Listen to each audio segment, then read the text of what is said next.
If you are still kind of out in the lobby or in the back of the auditorium, if you could kind of make your way into the auditorium and find a seat. We're going to try to start right at 9:30, so that's about like a minute and a half, 2 minutes.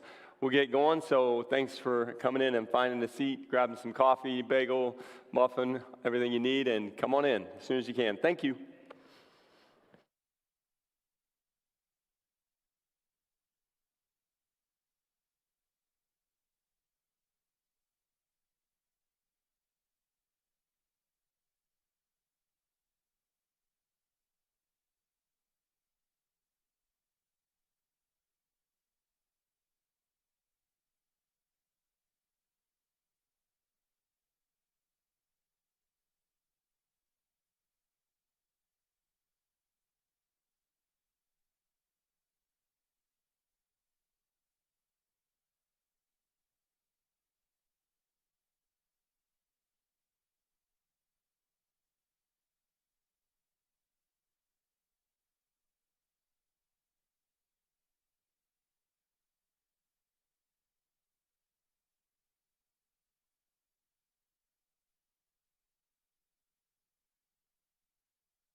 Good morning. Morning, Calvary. Good morning. Hello. Does it? Is it working? Good morning. Okay, we are going to start. Now we're plenty loud. All right, I'm going to open a word of prayer. We're officially opening the business meeting for this fiscal year, so I will pray. Dear Lord, we are grateful for all that you've done through this church and PCA through many, many years, and your faithfulness to us. Lord, we pray today that we would communicate well, that we would be people that would be on mission for you, and that we would understand your calling as a church. Thank you for your so many blessings, and that starts with the people that you've given to us to minister to, Lord. Amen. Okay, today we will be not doing that. Okay, we're going to start with approving the minutes. So if you picked up a deck, it was on each of the aisleways as you came down. It's a number of pages, so you're going to have to be a speed reader today. Our last business meeting had a lot of content in it, and Leanne reflected that super accurately. So I'll take a motion to approve whenever anyone's ready to do that. Rich, Senior. Okay, give you a little bit more time. John, you're going to second? Got it. John Moriarty. Okay, but in the meantime, I'll give you a little time to take a look at that before we take a vote.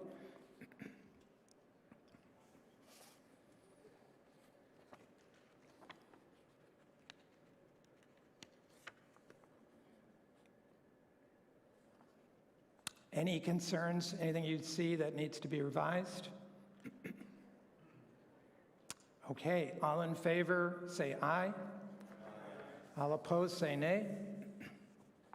Hearing none, that passes. I'm going to grab a glass.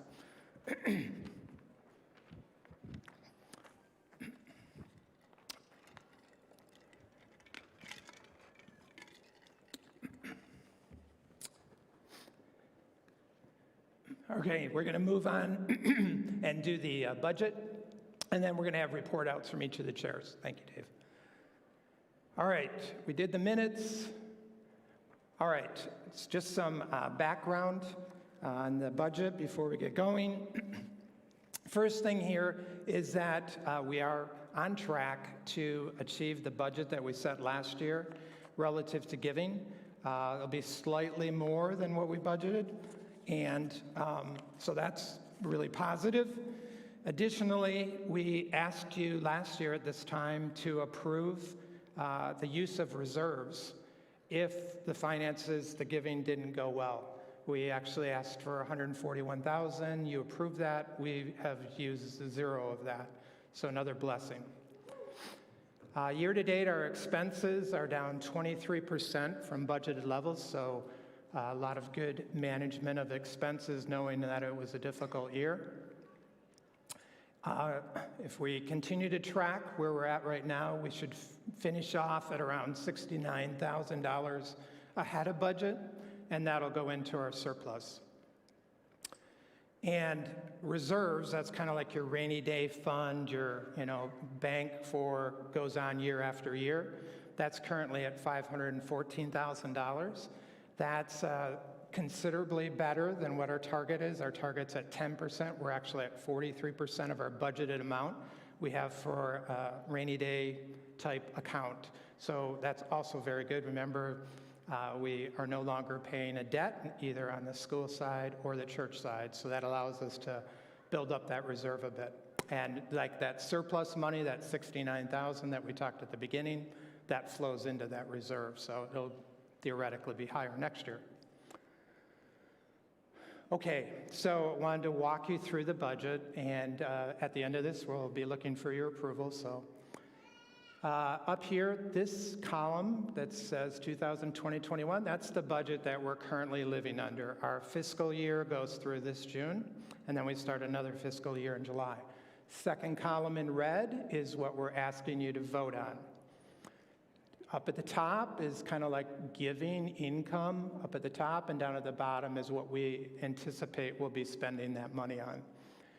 You can notice that general fund, we've upped that a bit, and the reason for that is that's just based on the trend that we're seeing throughout these last few months. So we moved it up from $993 to $1.1 million. Building fund, on the opposite side, we took it down a bit, again, based on giving trends. We're just not seeing people contributing to that. We're hearing that and adjusting our budget accordingly. And last year, as I said, we asked for reserves. This year, we're asking for none to get us to a 1.2 budget, okay, just slightly above last year. If you look at these areas of expenses, general and administration, that went up a slight amount.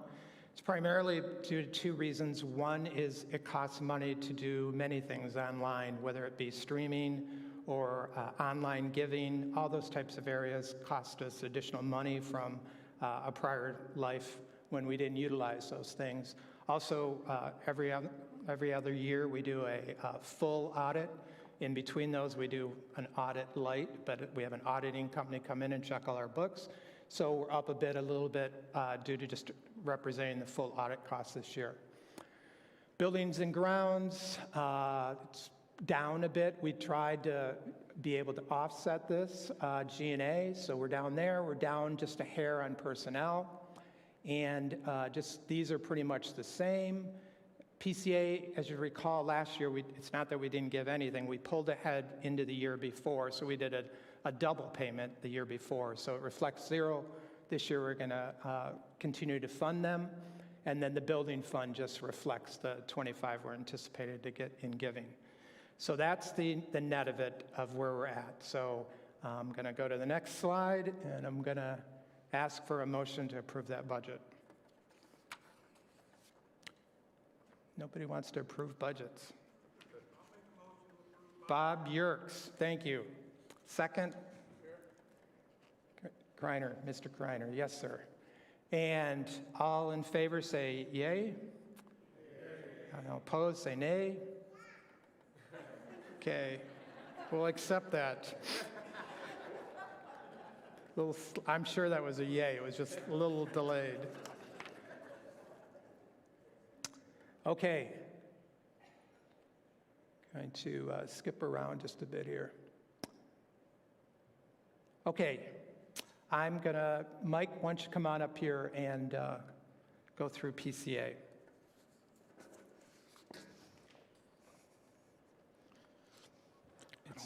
It's the one that with no arrow. There's 2 slides, so they can get on. Okay, which one? The one that's worn off. Okay. All right, sounds like I'm on and working.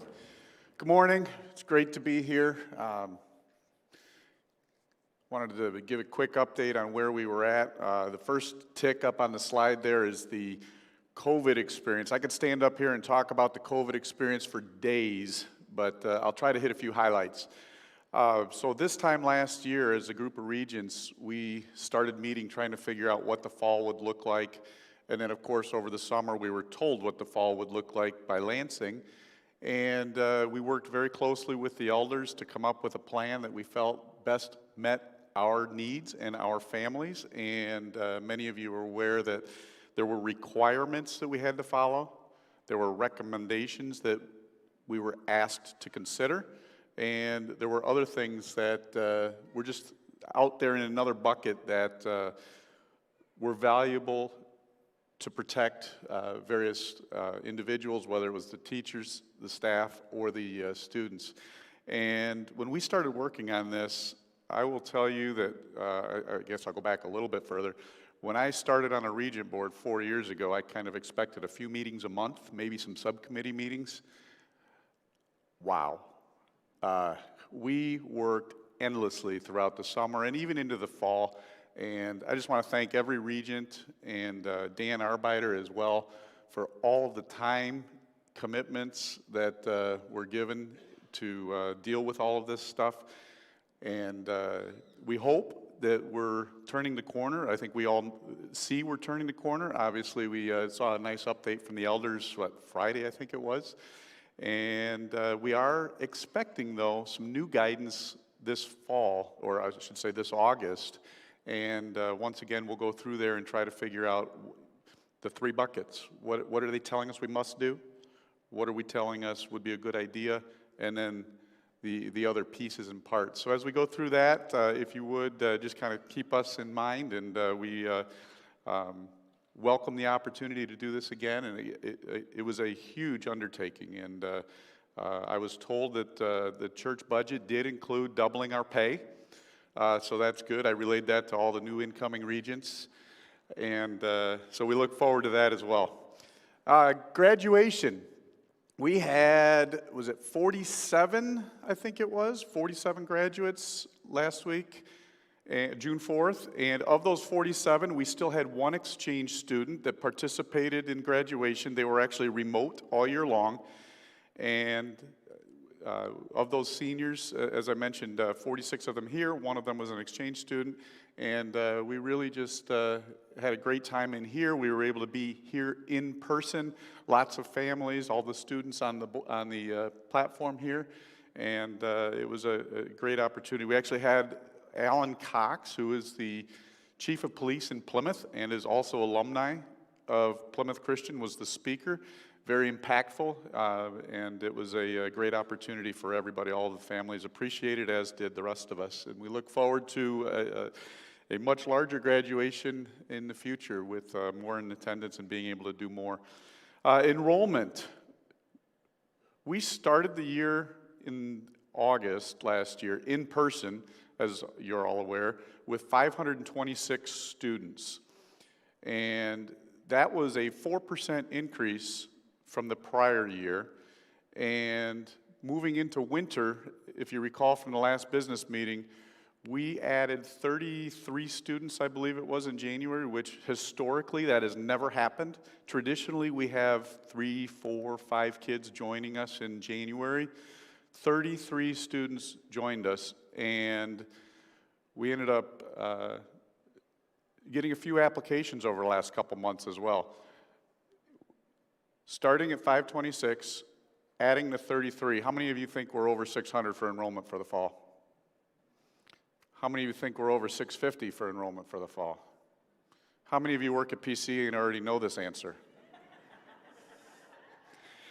We are, as of Friday, 2 days ago, if every application converts to a student, so if Leanne Wendell does her job, we will have 698 students.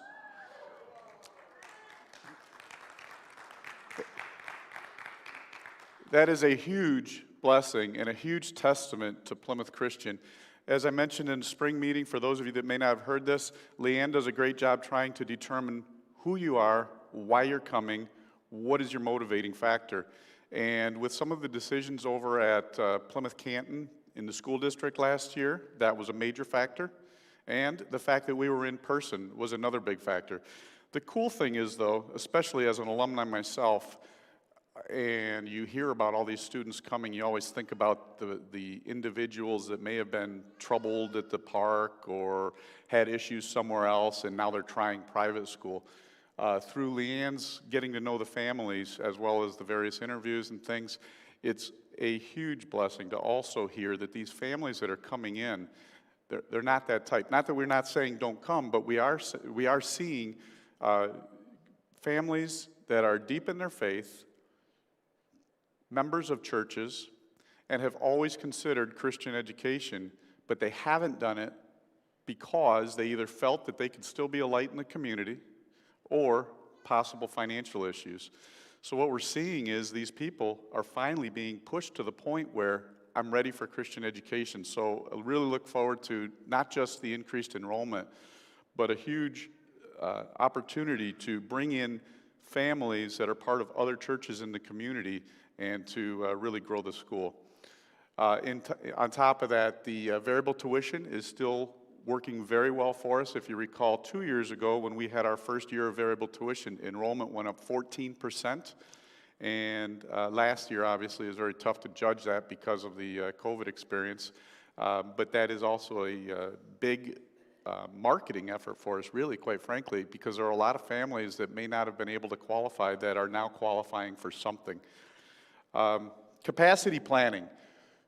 With 698 potential students, we have a building that is going to bust at the seams. And through various efforts of the Regent Board as well as the church, we are going through various capacity studies. There was actually an outside resource that came in to help us determine what our maximum capacities are and what they could be or what they should be, as well as identifying what those capacities are if we are still dealing with social distancing.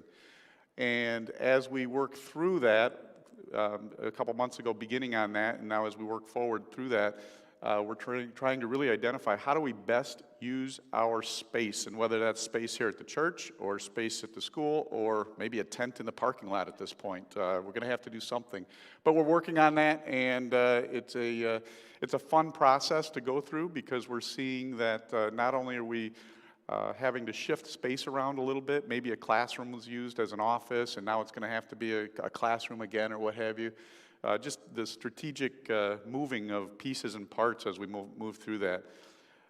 In addition to the specific capacity planning with the physical buildings, we're also adding classroom sections. So this year we will have 3 kindergarten classes, 3 first, 3 second, and 3 third grade classes, which will be the first time in school's history for that as well, I believe. Is that not true? I'm lying now?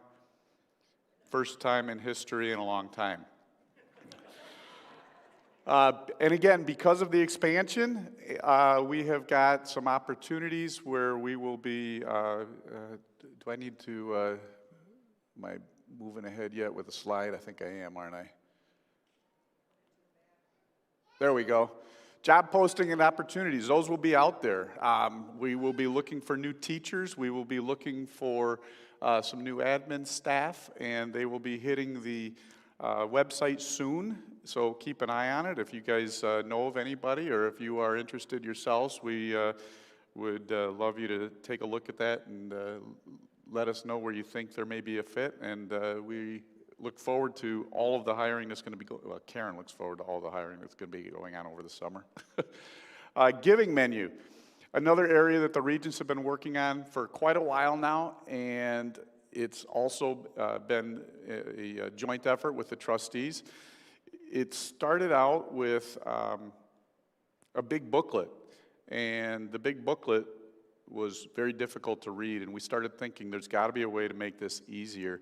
And at a high level, some of the booster boards had been putting together what we called a Dream Big initiative, where they were putting all of their wishes into writing, and you may be looking at a new conservatory for fine arts, or athletics needed new bleachers, but they weren't really coming together in the middle.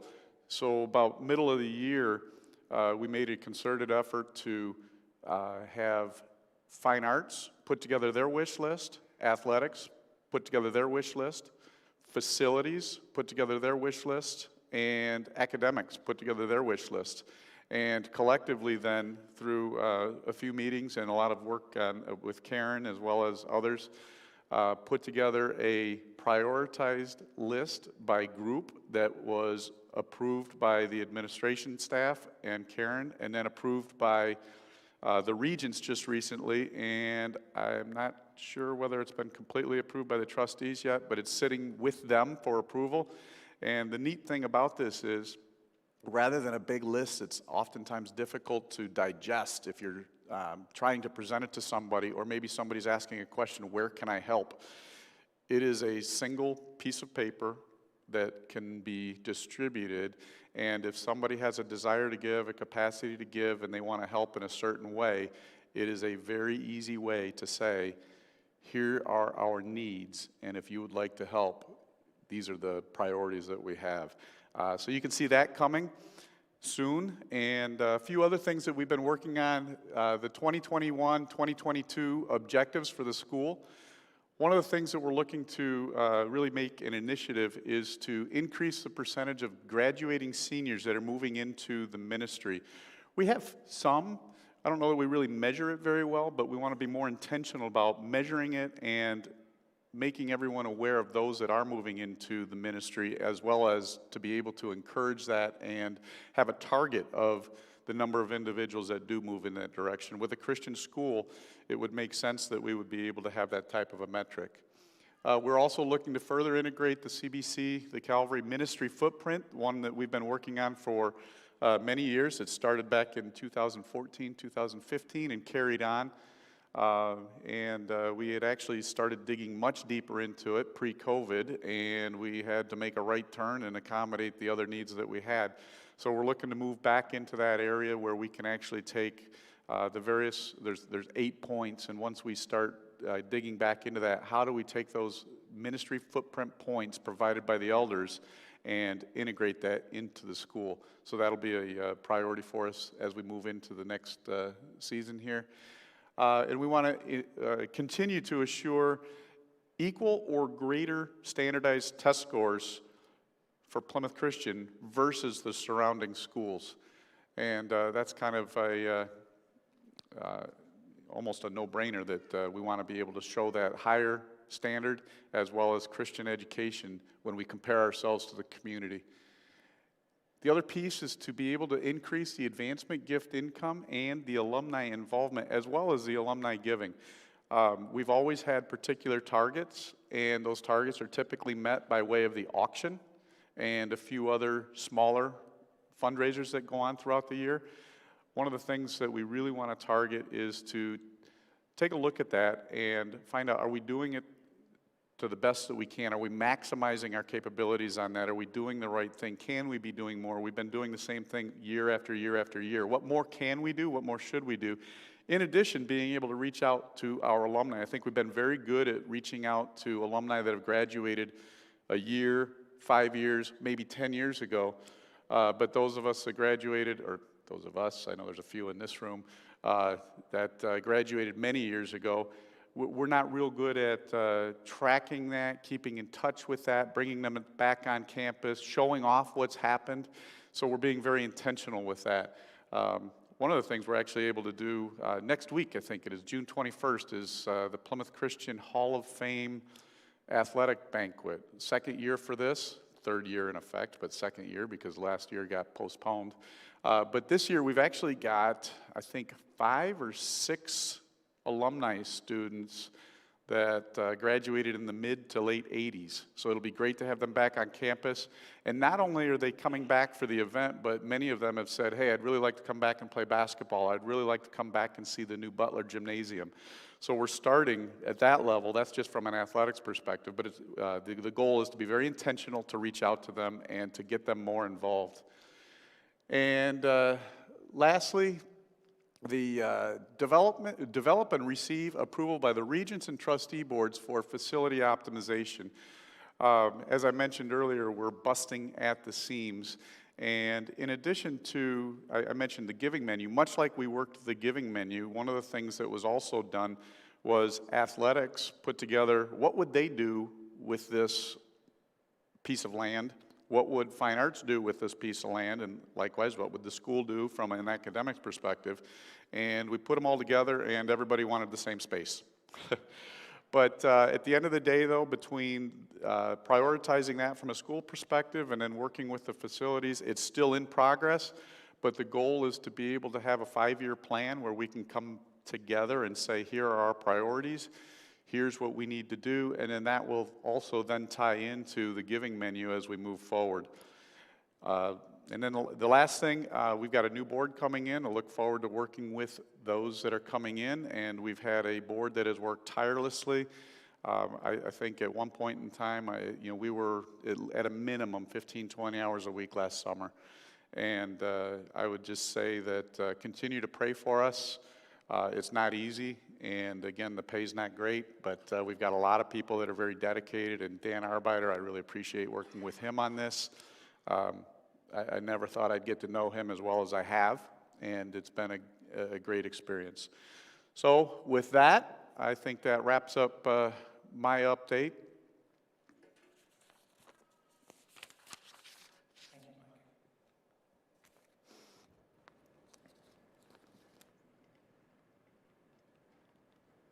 Okay, we're going to kind of move quickly through some of the other boards. This is the current serving Deacon Board, and just let you read those names quickly so you can express your appreciation when you see them in the hallways later. Also, just wanted to express appreciation for Karen. Karen, back on Mike's, Karen's had a tough year, and she's done extremely well. And so give her your love, too, as well as you see her throughout the weeks ahead. Our deacons, we've changed very much over the last 5 years. It's been a transition, but moving from a deacon's job is to come to the church on an evening once a month and give us their wisdom to these what we call action teams. And you can see we have a visitation for shut-ins and widows. We have a community development that's like kind of working with Chamber of Commerce and other organizations. We have a projects help desk, whether it's something to do around the church or something to do at your home because you need help. A benevolence committee, and then a visitor member care committee. And so the purpose of the Deacon Board meeting is to come and talk about what is your committee doing, and then have other people on the board give some ideas of, have you thought about this? How about doing something along this line? Just some brief highlights from me thinking back over the year, and it's definitely been an unusual year with COVID, but I think more than ever this year, we really headed into the snow plowing for people. Just remember there were some very nasty weeks, and we have a lot of seniors and widows that need help, and we were on top of that this year, and it was a good thing. Felt a lot of building relationships through that.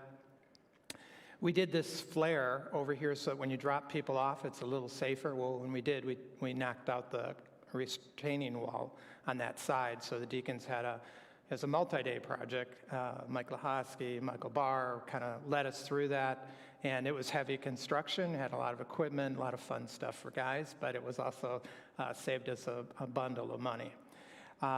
We did a cleanup day just a few weeks ago where we cleaned up both back at the PCA side and CBC side. Lots of participation both by deacons and people in the congregation, so we appreciate that. We've been doing really well, primarily due to Rich Luthwaite's just involvement in continuing to call and interact with seniors and people that we know are in need of some relationship and just follow up with. And we talk for quite a bit of time and pray for people at our Deacon Board meetings around that. And then benevolence, we've just had a number of requests this year. We're up about 20% from prior years, so that business is thriving right now. Trustees, a little bit smaller group, but equally hardworking and skillful. So Mike mentioned some of the interactions we have with PCA. We, at the beginning of the year, not only figuring out all the rules, but a big piece was trying to procure the PPE and things we needed around the facilities, new air filtration systems, and masks and disinfectants, and just you name it, thermometers. We spent, thought we were going to war there for a while, just the number of things we had to go out and buy and get ready for. We also, I think you recall that we had a couple people retire from CBC staff earlier in this year. That was through a policy that the trustees created around voluntary separation. Our staff really doesn't have any kind of pension or any kind of real matching in their retirement. So we wanted to offer them some way to bridge if they're making a transition later in their career, or if they wanted to do something different for development. So we created a policy to allow them to take advantage of that, and it was very positively received. We also reduced tuition for CBC members at PCA. That's been fruitful as well in getting new people both ways. Students from the church that were already members and people that are going to PCA reconsider, why don't I go to Calvary? So that's been interesting to watch that process. We created a new merit and bonus policy to try to reinvigorate that. We'll talk a little bit about later why. We have, if you've noticed on the far side, especially on the west towards the nursery, all new air conditioner systems up there. We've got a number of different areas where we have AC units, but on that southwest wall, we replaced 4 units up there and then built a wall so it'd be a little more pleasing when you walked by it. And then Michael just talked about, this footprint, and where we're at in the process right now is we kind of know where each other wants to expand into, whether PCA or church, and now we're moving into more the cost side of it and what that would really look like if those people built into those areas, what would that facility look like? So making good progress on that. Okay, I think Dave's going to come up and talk about elders a bit. Thanks, Dan. Yep. Morning, everybody. Thanks so much. I appreciate, on behalf of all the leadership teams, you being here to hear from all of us. And I want to thank, they didn't introduce themselves, they're so humble, but I want to thank Mike Warmbier, who, if you didn't catch his name, was presenting for the Regents, and then Dan, who serves, if you don't know, Dan serves alongside a co-chair in both the deacons, with the deacons, the Regents, and the trustees. He serves at the Elders Empowerment. The elders have empowered him to serve in that capacity for us along the side the co-chair, and those co-chairs respectively for the trustees. For this past year were Craig Lindbergh, for the Regents was Mike Warmbier, and for the deacons was David Butler. So that's kind of how those people serve together. I serve as the only vocational elder, along with the other guys that are listed on your screen. Our chair, Paul Ellinger, was unable to be here. He had a long time ago planned a trip with one of his sons, a driving trip across the country, so he's unable to be here, so I'm presenting. You get the second string. I'm sorry about that. I serve as a vocational elder, teaching pastor, and the vice chair on the elders. And so we wanted to give you just a little bit of an update of kind of where our attention has been, and I know it's going to become as a major surprise to you that we had a little bit of COVID-19 management to do ourselves through all of that. And if Mike alluded to the update that you received from us on Friday, Dan and I sent it out, but it was on behalf of the action taken by the elders. And as you know, over the last 15 months, almost to the day, I think, really close, last 15 months or so, we've spent an inordinate amount of time of developing policies, redeveloping policies, revisiting policies, interacting with people throughout our body who had different, reactions to the different policies and protocols that we established. And I would just say this, I don't have the most experience excuse me, I'm not the most experienced pastor, but I have spent over 25 years in the ministry, and I would say to you that this was the most difficult year of ministry, relationally, personally, emotionally, maybe spiritually, that I've ever experienced. It was a significant challenge for us, and that's not looking for any sympathy or anything. That's just an acknowledgement that it was a difficult time, as you can imagine, to gain alignment around that. And so we definitely do thank you for continuing to pray, even maybe when you were in disagreement or agreement with whatever the case might have been with what our approach was. We know that there were many of you who were continuing to pray for us as we walk through that time, and we really, really do appreciate that. One of the other things that our focus has been on as we developed a subcommittee. That subcommittee hasn't had as much time, but it has met multiple times. Not as many times as we would have hoped because of different schedules, but we do have 3 elders, myself, Paul Ellinger, and Brett Comstock are serving on that subcommittee, as well as 4 other people from the body, Leslie Giffen, Aisha Tuggle, Tamiko Ogburn, and Chelsea Ford. So those 4 individuals have joined us, so that subcommittee of 7 has been working through that kind of at a request from the church. A question was posed, and so we decided to create that subcommittee. We've been working through that. We also, again, a lot of our time has been in communication, as well as understanding the need to kind of improve on that communication. So we're trying to develop a better stream, a method. We certainly don't want to. We know there's a lot of things. If you receive our email blasts, whether it's the prayer stuff or the announcements, we know that we don't want to blow up your inbox unnecessarily. But we also want you to be informed, to stay informed, and to provide that. And so we've been trying to do that better. We've also been trying to follow up better as well with people who maybe reach out to us with communications. And so that is something that we are continuing to work on and back into this past ministry year that we're in right now, as well as looking forward. We also, at the end of the year, just as Mike talked about the ministry objectives, I think there were 5 of them that PCA developed with the regents. We too were approved the 2021-22 ministry year objectives, and we'll be sharing those with you in just a little bit. Looking forward, again, as with all ministries, local church ministries, we are facing some significant challenges. The post-COVID reality is one that we navigated the COVID reality, and now the post-COVID reality for many churches. We're not sure exactly what that looks like. We're going to talk a little bit more in detail in just a minute, but we also recognize that along with any time there are, and this isn't just kind of trying to spin things, because we're acknowledging up front that there are significant challenges to a ministry in this day and age. But we also believe that there are some exciting opportunities right along with that, and that's real and that's true.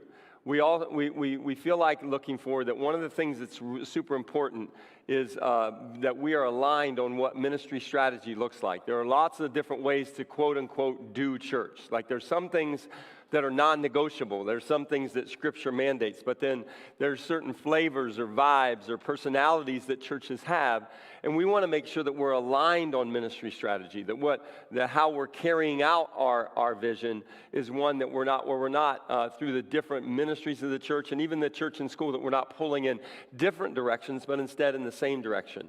So that's something looking forward we think is essential.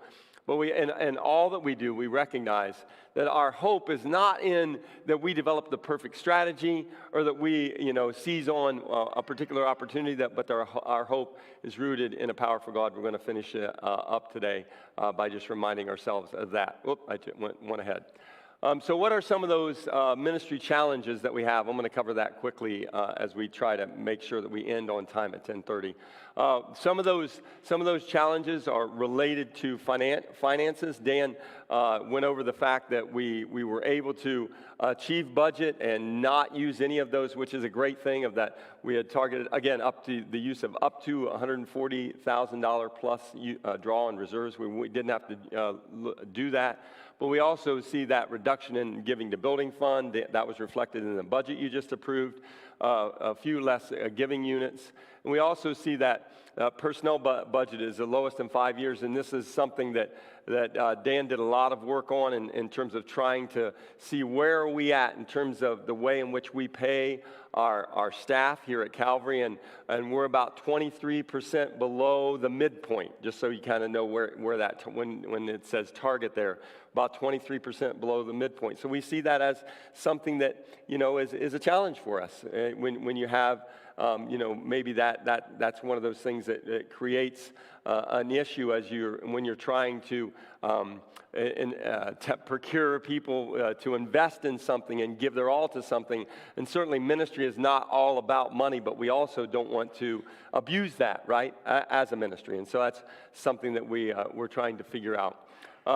As with many, many churches, you've probably seen this, the in-person attendance for lots of different reasons, for the impact, of course, by COVID, but for many different reactions to COVID. The in-person attendance is down by about 32%. That's not too far off the national average. There are some churches that are seeing people only return to in-person at about 30%. And so we feel like that is, but again, we don't want to shrink back from that reality that is a challenge. And we also understand that that's offset by kind of the people who are dialed in online, but we also recognize that's a challenge as we think about moving forward. We had less baptisms. They're down, adult baptisms, that is, they're down about 50%. And so that's something you're going to see in a ministry objective that we have that we want to address. We had some issues with the use of social media, primarily from some younger people, especially on the school side of things. But that has touched the ministry, and that can sometimes be a challenge to know how to manage that kind of thing. And so, as you are I'm sure aware, that's something we need to feel like we need to address. And then just not only in COVID, but in other ways as well. There's been regulatory and legal matters. We've had some vandalism that's occurred on campus a couple of different times, and so we've had to manage that through law enforcement and other ways, as well as some other things that have been going on. So that has been something that has presented some challenges.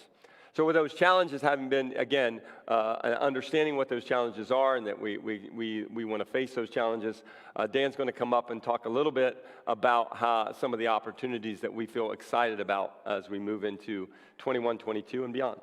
Thanks, Dan. All right, so some of the good things that are going on.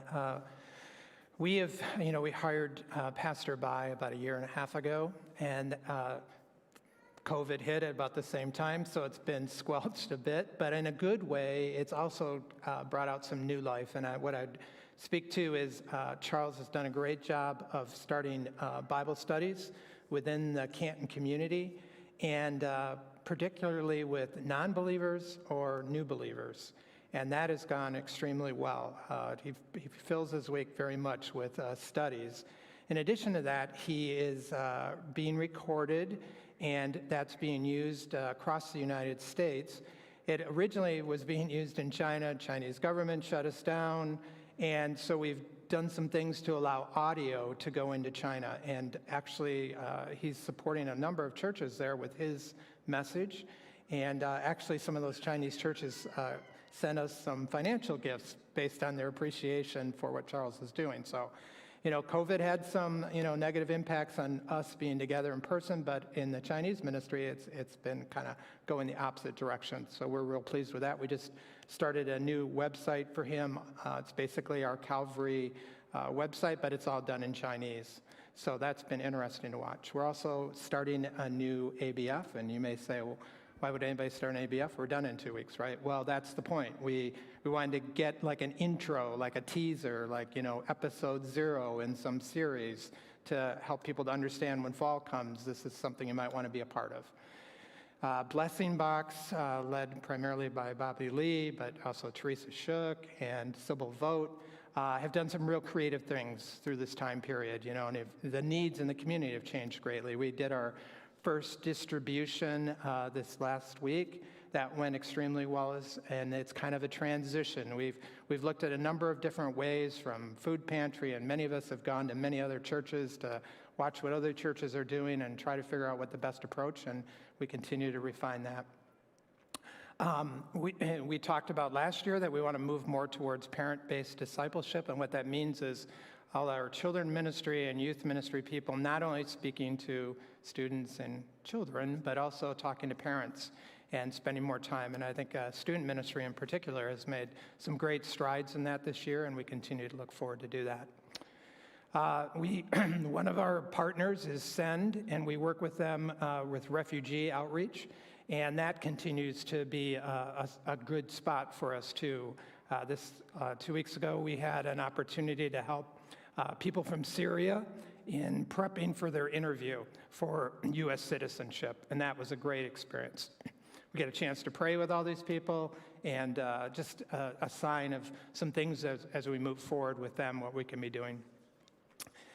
You know that we have the Prayer Connect cards where you can put your prayer requests, and we have a staff meeting once a week where we pray for those. But beyond that, we've really grown into, again, this because of COVID, good side of COVID, we get together every morning online and pray. And the last time I checked, we were around 900 prayer requests so far. So that's really encouraging for me. Those are prayer requests for people that you're interacting with, that have real needs, that we can pray into, and we're keeping track of all those prayer requests and what the results of those requests are. So we have like a prayer log now. We've also, at this time where we couldn't go to funerals, we couldn't go to hospitals, we've really increased our writing letters, cards, sending flowers, sending gift baskets, just encouragements, things to help people during this difficult time. I think Brad has been gracious with us because I think we're 3 times over our budget and we continue to spend. You think about these have been times where things have been a little closed down, but we've had 118 first-time guests during this period. So that if we can just capitalize on that number and help these people to feel loved and cared for. And the good news is a lot of these people that we're interacting with now, currently prior to this, even prior to COVID, weren't attending another church. And so we're really pleased about the number of people we've been able to touch in the community. Life groups continue. We started that at the beginning of COVID, and we're continuing to press through, and we're excited about some of the feedback we're getting from our leaders about, deep relationships, which was a primary thing about life groups was depth of relationship and outwardly focused. And so we're real happy with that. And then the partnership with PCA, just because they've struggled through so many things over this last year, has grown tremendously. Just a lot of time, our staff over there helping out, a number of us that are on staff spending more hours on that side, and I think it's been a real time of growth between PCA and Calvary. Okay, Dave, you're going to do this one, I think.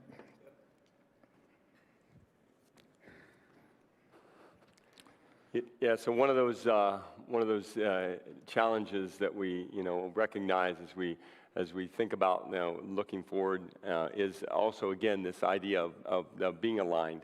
Like I said, we want to pull in the same direction, and so we recognize that our culture and when we at times can reflect that culture, we tend to be very passionate on many or most topics perhaps, and sometimes to gain that alignment does take a lot of work, and it takes a lot of prayer, and it takes a lot of willingness to yield to other brothers and sisters as we think about those kind of things. So that struggle for cross ministry integration as it relates to what the school's goals are, what the church's goals are, how do we keep those together? Again, it's one of those things that we need to consider as we try to develop that alignment. We also want to understand how our front door, which is kind of like your entry strategy. What is our front door? How do people begin to engage with Calvary and PCA? What's the way that we can develop that specifically and intentionally? Because we don't feel like that what we're doing today is sufficient to put us on a place for a future health and growth. We also recognize that there are many ways in which just saying, well, now going back to everything that we did prior to COVID, that may not be what is to have the same level of effectiveness, and maybe it wasn't super effective before COVID hit. And so we really want to be open to how do we look at new approaches, how do we look at new strategies, because we believe they're required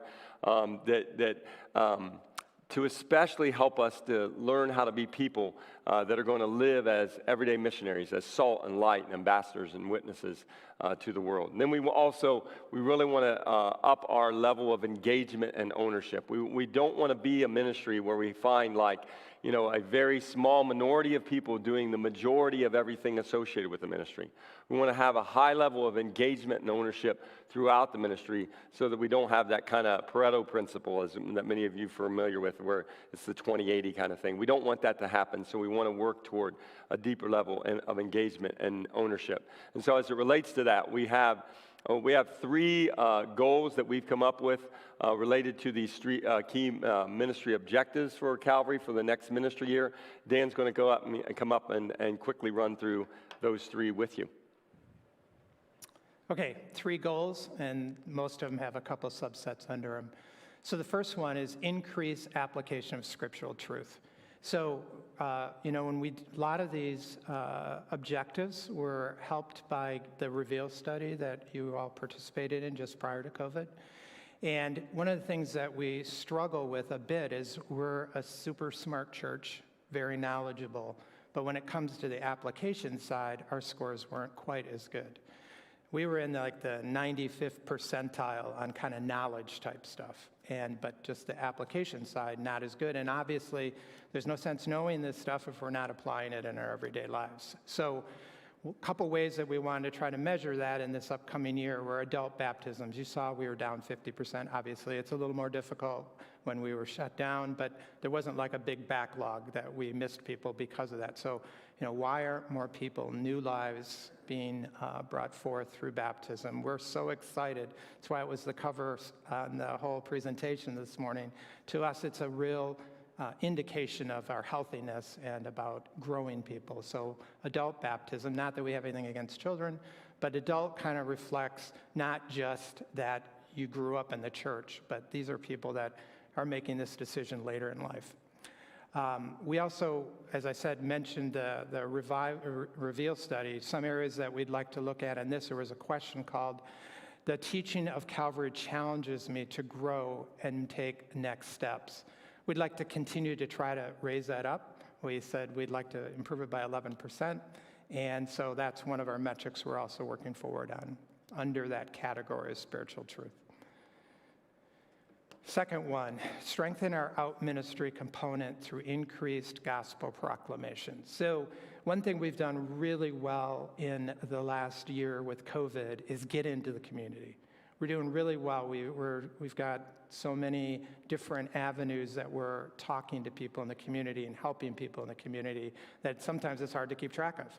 But what we want to do is transition that more to proclamation, telling people about the gospel. That's our goal for this year, is transitioning some of our out in more definitive ways towards proclamation. And just a couple, again, pieces from Reveal. Empowers me to go out on my own to make significant impact on the lives of others. We scored pretty low on that discussion. And so we're saying we'd like to improve that 6% from where we were. And then we want to say that, the number of you that have shared the gospel more than 3 times over the last 12 months, we'd like that to be at least 30% of you. So again, trying to move to speaking our gospel and the importance of that in our relationship with the community. Last one, Dave alluded to, the ownership, feeling a part of the body. The question there is, helps me feel like I belong. That was a Reveal question. We'd like to see that improved.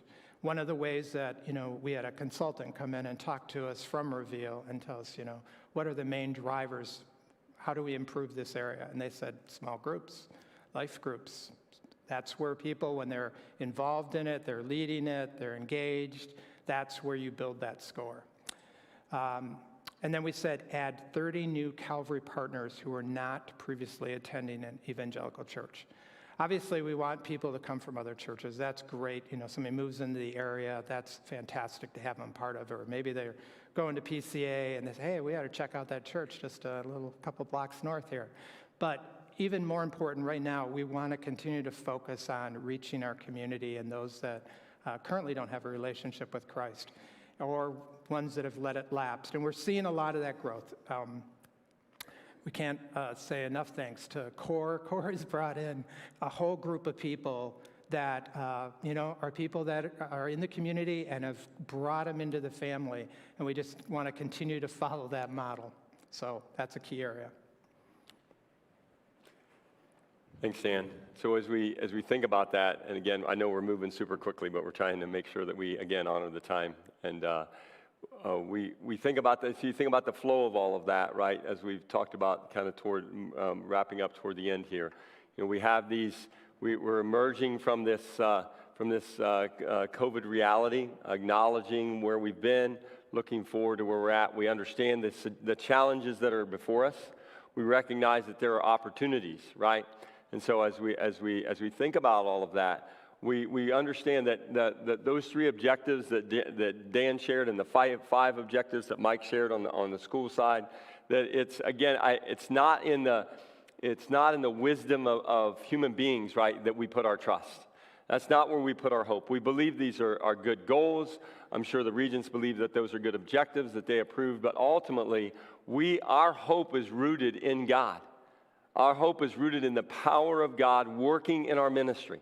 You know, all the plans that we set in place are worth nothing if they're not empowered by God. We recognize, Romans reminds us that the Spirit of God who raised Jesus from the dead, it lives in each of us. That is the power of God that we're walking in. And so we're not walking in what we think to be a great idea or what we think to be a bad idea. We're walking in the power of God. And so this isn't, again, trying to say what the pastor guy is supposed to say. This is because this is truly what we actually believe. That if God has filled us with that same power